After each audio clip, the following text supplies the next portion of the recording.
This video is brought to you by BetUS Sportsbook and Casino. What's going on, Buff Nation? Welcome back to another video. So it looks like the beat writer that kind of started a little fist fighting with Coach Prime has responded in the only way that he could, behind a keyboard with some words, with some typing. Because when faced with adversity face to face, we see a hunched over grown man in shambles. We got to talk about it. This thing has gone from it seemed like a little knick-knack, paddywhack, give a dog a bone, to a full-blown, this shit's personal. We're throwing haymakers now when we're writing pieces. It's the writing part of this and covering this, it's been wild to watch. I don't think I've ever seen anything unfold like this when it comes to writing hit pieces. Maybe I'm wrong, but we'll roll the intro and we'll talk about it.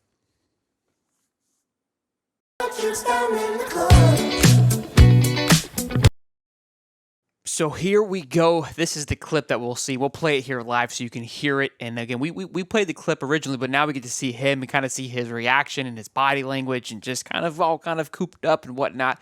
He has responded, which I thought he would. And even Coach Prime is saying here, I'm not going to respond to you. I'm not going to give you any bait. Well, apparently he gave him just enough bait to throw everything that he had. We'll go over his response, and by him, I mean KEELER's article that he wrote out. This is, in my opinion, somebody who it's very ironic because he's saying that Coach Prime was upset because of what's happening. So this is Coach Prime acting like a baby, kind of taking his ball and going home.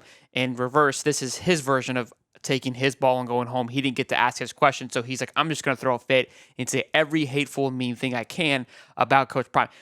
Here's my thing. I think there's right to both sides of this because there's a lot of people that are criticizing Coach Prime and how he handled this last press conference. Look, I think him kind of going after the Colorado guy and the CBS because they came out with a ranking Coach Prime as one of the lower tier coaches for the Big 12. And as frustrating that is as Coach Prime, that, you got to kind of know when to cut it, I guess. But when you're backed against the wall and you feel like everybody sitting across from you is just kind of trying to take you down, sometimes it's hard to process that. This, with the KEELER guy, there seems to be more of a personal vendetta with his articles. I went back and kind of looked at some of the stuff. KEELER has never been like this. Always been on this side. If you could look, he has some articles saying take a bow for George. When he hired Coach Prime, he was on the Prime train at one time, and then at some point during the last year and a half has decided to switch trains. If I had to guess, he felt like and realized the clicks are more exciting when you play the other side of the ball versus in support of Coach Prime. And that's kind of where we find ourselves now with everything. I'm going to play the clip, and then which we've already seen, but this time you kind of see his reaction, and then we're going to read what he had to say and give you our thoughts and opinions about it. Come on. No, Mark likes him, by the way. Yeah, Mark said he likes him. So that's one. No, that's what it is, though. No, I'm sorry. Two-part, if I could. No, I'm serious. Why do you do this? Like, you know you don't. Like, why do you do this? No, it's not that. Football question. Football question. Why did you do, like, it would be hard for me to really engage in someone I don't like or something I don't like. I'm just asking why. Like, why? Gotta pick. What did I do? You didn't do anything. It's not about, this is a football question. I'm asking you why. Yeah, you can answer that. It's Okay, not answer me. Yeah. Because you want me to answer you. So Yeah, okay, that's right. That's fair. Why? Why? Because I have Give me questions. your why. What's your why? What do you want to know? Why do you're always on attack? Like, what did we do? Where am I on attack today? Where am I on attack? I'm not gonna give you opportunity to be on attack. But I'm asking you why. Like, what does it do for you? Like, what happened? It's not about me. But what happened to get you like this? It's a good question. No, I'm serious. I want to help.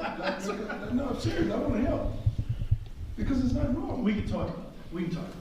Okay. Can I ask you a football question? No, Seriously. No, we're talking about that. When we talk about that. So here's what's interesting. When he goes, look, it's not about that. It's not about this situation. Because obviously he's asking, like, hey, why are you making this personal? There's a difference between reporting the news, and this is why I kind of disagree with his reaction to the CBS thing, is they simply come out with a rating.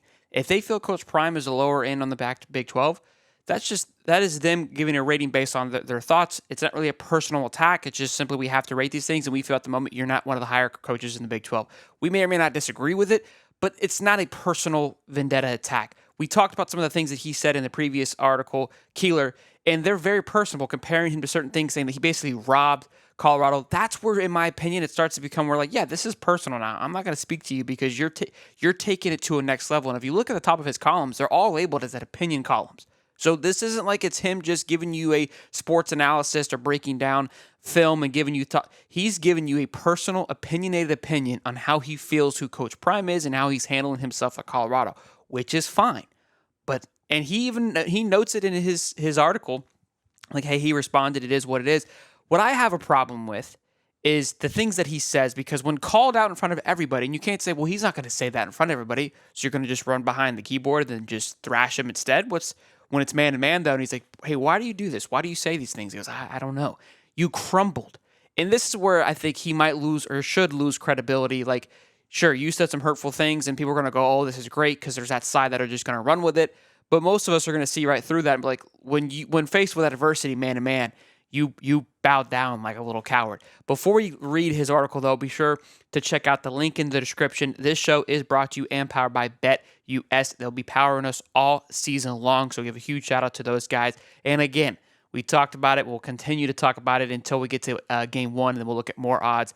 But use that link in the description. Up to your first 3 deposits, up to $2,000 when you make a deposit, you get 125% back.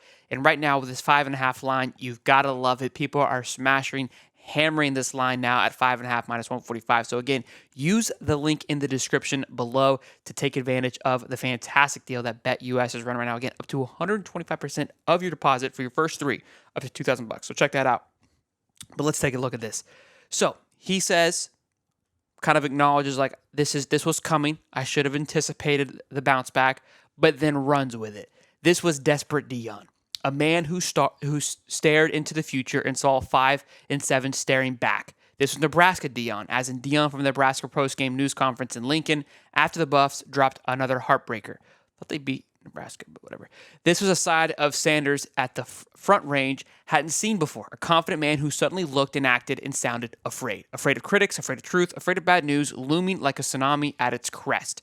If it was Deion, it was as if Deion had been visited by the ghost of Christmas future, as if November Deion had stepped out of a time machine in the hallway and grabbed August Deion just before he walked into the touchdown club, handing a ladder game book from Oklahoma State.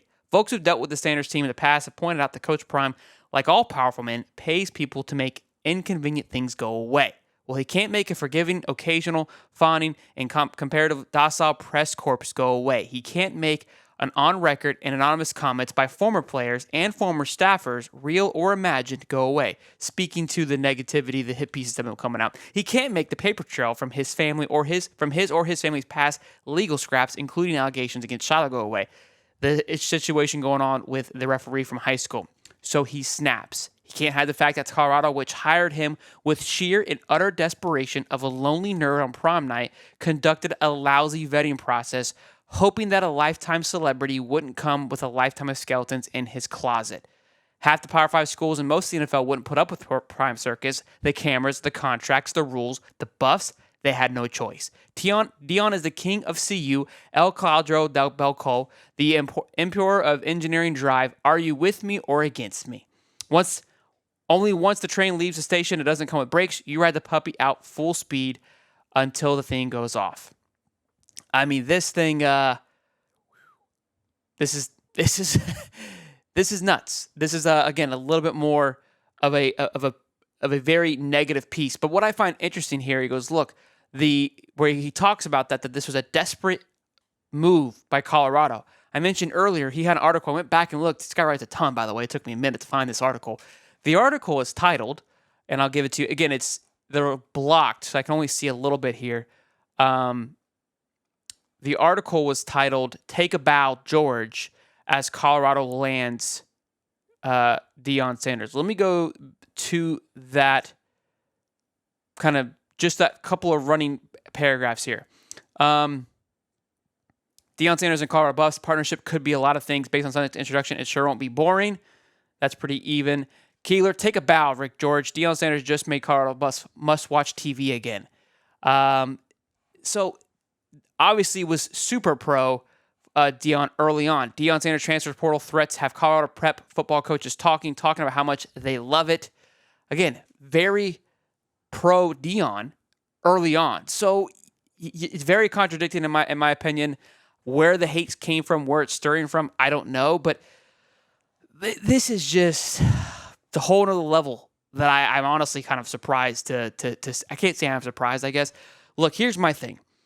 People and coaches, they have their thoughts on this. You've seen it time and time again. Lane Kiffin is a big one. Lane Kiffin has taken a ton of flack, a ton of critic by the way that he carries himself. He doesn't carry himself like a typical head coach, so he's always dealt with a lot of adversity from the media, one being Paul Feinbaum. And Lane doesn't really hold any punches either and is not afraid to call people out. Nick Saban calls the media out, but people don't really bite back at Nick. He gets applauded for because, again, he's the go-to college football. He calls media rat poison, and Lane Kiffin doubled down on that this year, calling what everybody spews out and says it's just rat poison. What the media says is rat poison.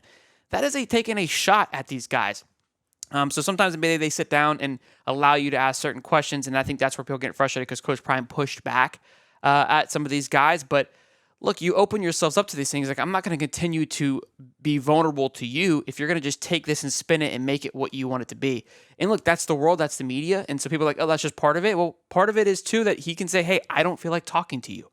And so, yes, people are like, well, that's the person that pays your bills. The same thing with these players get upset. Like, I don't want to talk to you. You make me look like an asshole. When, yes, sometimes I have bad days, but you take that and make that my personality, and I'm not going to respect you for that. There's both sides to this. I think the media needs to be held accountable, and both parties need to be held accountable. The media's been able to get away with a lot, and I understand it. Look, I don't mind it. I enjoy watching from afar and watching this thing unfold because for so long the media has had a ton of control of what's been spewed out, and they've controlled what coaches can say and can't say because, like this person saying right here, it's like, you shouldn't be able to do that because we pay your bills. You shouldn't be able to. You can't argue and want freedom of speech and want all these things and these guys to be themselves, but when it goes against your prerogative, then you want to be up in arms. It doesn't work like that. You can write what you want to write, but I'm not going to give you any more ammo if you're going to be a douchebag about it. That's just how I look about it. You can still write whatever you want. You're still going to. You're still going to throw shit against the wall and hope it sticks, and that's where it's at. What I've kind of come to conclusion is we just need some damn football. You know what I'm saying? To settle the drama. This shoe that is setting up to drop is going to be huge. If it goes one way and the Buffs start winning, it's going to be loud on one side. And if they start losing, it's going to be extra loud on the other side. So I said it before, I'll say it again. This is ramping up to one of the most exciting and highly anticipated college football seasons of all time.